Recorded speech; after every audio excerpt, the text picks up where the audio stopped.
তিনি পরিবেশনা বিশ্বকবির প্রয়াণ দিবস, কিন্তু বিশ্বকবি তো প্রয়াণ হতে পারে না। তিনি ছিলেন, আছেন এবং থাকবেন।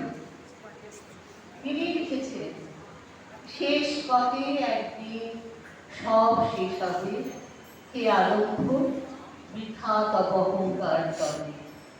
আরম্ভ ঘটিল ভাই, যেথা শেষ হয়, সেইখানে পুনরায় আরম্ভ। কবিগুরুর প্রতি শ্রদ্ধাঞ্জলি জানিয়ে এখন তরঙ্গিনী শিল্পীরা পরিবেশন করছেন দুটি সঙ্গীত।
সময় এদিক দিয়ে আছে।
Ishudara